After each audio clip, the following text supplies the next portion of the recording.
ঘরে থাকা মাত্র 2টি উপকরণ দিয়ে তৈরি করে নিতেই পারো মর্নিং বা ইভিনিংয়ের একটা ইজি অ্যান্ড টেস্টি মজাদার একটা রেসিপি।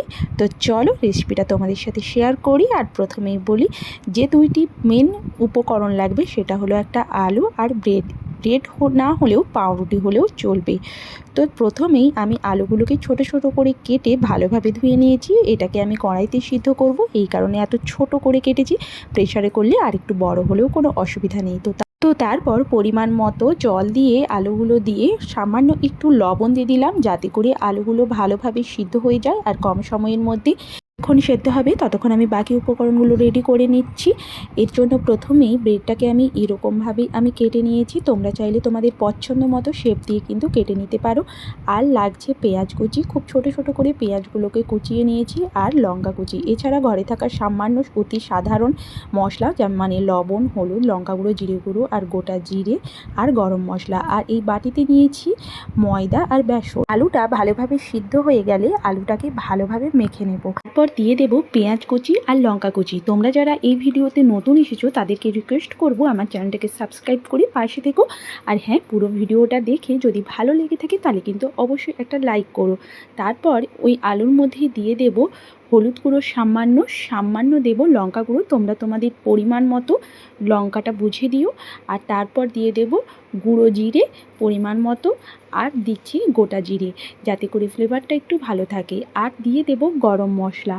এরপর সমস্ত উপকরণগুলোকে একসাথে মিশিয়ে ভালোভাবে মেখে নেব।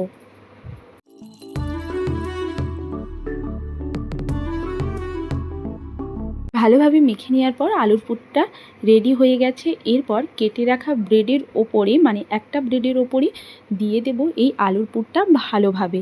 তারপর দিয়ে দেওয়ার পরে আরেকটা উপর থেকে দিয়ে দেব। এইভাবে আমি প্রত্যেকটা রেডি করে নেব।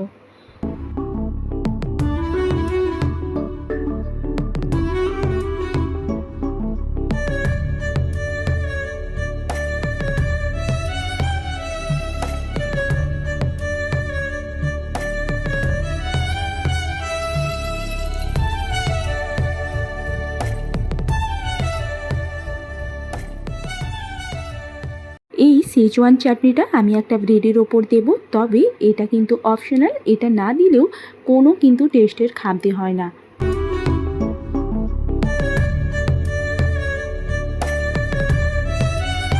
তো আমার সব ব্রেডগুলো রেডি করা হয়ে গিয়েছে। এবার এটা কিন্তু আমার তেলে ভেজে নিলেই রেডি হয়ে যাবে। তার জন্য আমি কড়াই বসিয়ে কড়াইটাকে ভালো করে গরম করে পরিমাণ মতো দিয়ে দিচ্ছি সাদা তেল। এরপর যে ময়দা আর বেসনটা রেখেছিলাম সেটাকে একটা ব্যাটার তৈরি করে নেব। এর জন্য প্রথমেই দুটো উপকরণকে ভালোভাবে মিক্স করে নিলাম, আর দিয়ে দেব সামান্য পরিমাণ লবণ আর একটু লঙ্কার গুঁড়ো।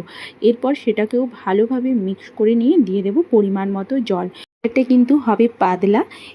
ব্যাটারটা রেডি হয়ে গেলেই তোমরা দেখতে পাবে ঠিক কীরকম থিকনেসটা রাখতে হবে। এই যে ঠিক থিকনেসটা হবে এরকম। ব্যাটারটা রেডি হয়ে গিয়েছে। এরপর ব্রেডগুলোকে ভালোভাবে ব্যাটারের মধ্যে এপিট ওপিট করে লাগিয়ে নিয়ে দিয়ে দেব গরম তেলে। তবে ভাজার সময় গ্যাসের ফ্লেমটা থাকবে মিডিয়াম, যাতে করে ব্রেডগুলো ভাজতে গিয়ে পুড়ে না যায়। এরপর একে একে প্রত্যেকটা ব্রেড ব্যাটারের মধ্যে দিয়ে তুলে নিয়ে তেলের মধ্যে দিয়ে দেব। ব্রেডগুলোর এক পিঠ হয়ে গিয়েছে, মানে হালকা সোনালি রং হলে বুঝতে পারবো যে হয়ে গিয়েছে। তারপর উল্টে দিয়ে অপর দিকটা হতে দেব। এইভাবে প্রত্যেকটা ব্রেড আমি ভেজে নিলাম, আর রেডি হয়ে গেল আমার আজকে সন্ধ্যার জলখাবার। তো ভিডিওটা কেমন লাগলো আর রেসিপিটা কেমন লাগলো সেটা কিন্তু অবশ্যই কমেন্ট করে জানিও। তো সবাই ভালো থেকো, সুস্থ থেকো, দেখা হচ্ছে নেক্সট ভিডিওতে।